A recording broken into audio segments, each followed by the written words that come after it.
तो नमस्कार प्रणाम स्वागत बाटे आप सबके राइटर बागी भाई के चैनल पर। आज उपस्थित बानी भैया वह सबके बीच में लेके भोजपुरी सैड सॉन्ग बहुत बढ़िया गीत के रचना के बानी भैया। और दिल से बताओ तनी कि बढ़िया ढंग से गायकी कर देता नहीं या बढ़िया म्यूजिक मिल जाता तो गाना 100% बच जाए भैया। बहुत अच्छा मीटर लिख ले बानी रउआ सबन खतरा। तो चलिए देर ना करते हुए मीटर के शुरुआत कर लिया कि का एकर धुन बा, का लय बा, कैसे गावे के बा।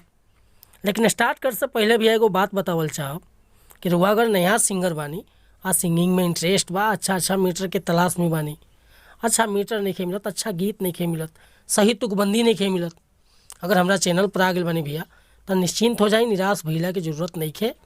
रउआ जैसन भी मीटर चाहत हो खब लिखवावे के, चाहे हिंदी में चाहे भोजपुरी में, हर तरह के मीटर रुआ के मिली भैया। बिल्कुल उचित चार्ज लेनी भैया, लेकिन मीटर मस्त देनी। मीटर में कोनो प्रकार के कंप्रोमाइज़ ना, मीटर रउआ मन पसंद के मिले।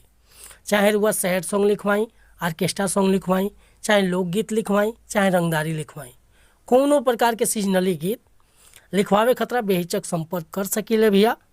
तो ये खतरा कहल चाहब कि रुआ चैनल पर नया बानी तो चैनल के सब्सक्राइब कर ली, बेल आइकन प्रेस कर ली, ताकि हर रोज़ रुआ के नया नया मीटर सुने के, देखे के और गावे के मिलत रही भैया। आज के धुन बाटे बहुत बढ़िया एगो हिंदी गाना रहे, मिला दे मिला दे मिला दे ओ रब्बा मेरे महबूब से तू मिला दे, ये लय रहे भैया। लेकिन देखिए पक्का कैसे गाओ बाटे भोजपुरी मीटर कि अब तो ये दुनिया लागे बिराना, हौसला हम पे सारा जमाना। ए सुना ना कि अब तो ये दुनिया लागे बिराना, हौसला हम पे सारा जमाना। नेह के डोरी तोड़ के गईलू, पगल के अपना छोड़ के गईलू, जिए न देता तन्हाई, ये जुदाई जुदाई जुदाई ये सोना लागे जियते जी जान लेके जाई। हाय जुदाई जुदाई जुदाई ये सोना लागे जियते जी जान लेके जाई।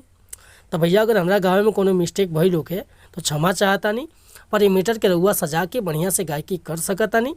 अगर ये मीटर पसंद बा, फुल गीत लिखवावे के चाहता नहीं तो बेहिचक हमरा व्हाट्सअप पर कॉन्टेक्ट कर सकता नहीं भैया। हमारा व्हाट्सअप नंबर बाटे 8874473128।